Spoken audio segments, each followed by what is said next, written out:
ইলাহা ইল্লাল্লাহ লা ইলাহা ইল্লাল্লাহ লা ইলাহা ইল্লাল্লাহ লা ইলাহা ইল্লাল্লাহ লা ইলাহা ইল্লাল্লাহ ওয়া বলেন আল্লাহু আকবার।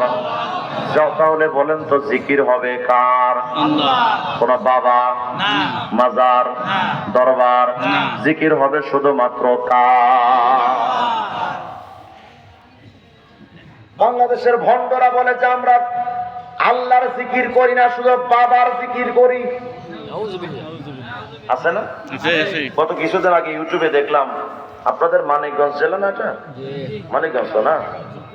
মানিকগঞ্জ জেলায় যতগুলো ভণ্ড আছে পুরা বাংলাদেশে এত ভণ্ড নাই। রাগ করলেন মনে হয় না? আর একটু বাড়ান ভাই, আপনি আমার দয়া করেন, আল্লাহর রাস্তায় আমার জীবনটা দেন, সাউন্ড দেন, আল্লাহর রাস্তায় দেন। বাদ মাগরিব একটা প্রোগ্রাম করছে আমি শিবালয়, এত সুন্দর সাউন্ড, আমি প্রাণ ভরে বয়ান করছি। সাউন্ড বেশি সার্ভিস লাগে না, শুধু মাইক হলেই চলে। সাউন্ড যদি একটু সেটিংটা সুন্দর হয়, ধুমায় কথা পাওয়া যায়। আমার জীবন বের হয়ে যাচ্ছে। আমি কয়েকদিন আগে অ্যাক্সিডেন্ট করছি, আমি যে আসতে পারবো এখানে আজকে, এটারও কোনো গ্যারান্টি ছিল না।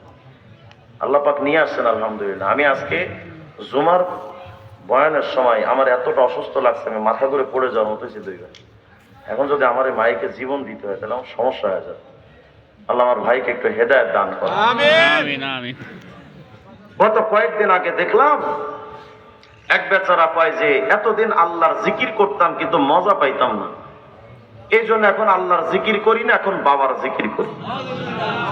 আসতে কর নাউজুবিল্লাহ। বাংলাদেশে বাউল আছে না? বাউল, আর বাউলদের কারখানাই তো মানিকগঞ্জ।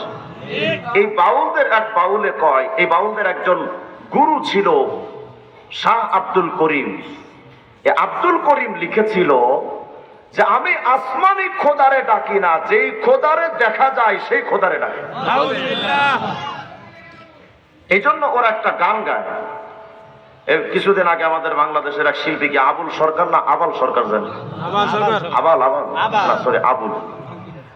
আবুল সরকারে কয়, আল্লাহ প্রেমের বান্দা হইয়া ইচ্ছা থাকার আশা নাই। আমরা প্রেমিক হতে চাই কার? আল্লাহ। আর আবুলে কয়, আল্লাহ প্রেমের বান্দা হইয়া আমার ভাই ইচ্ছা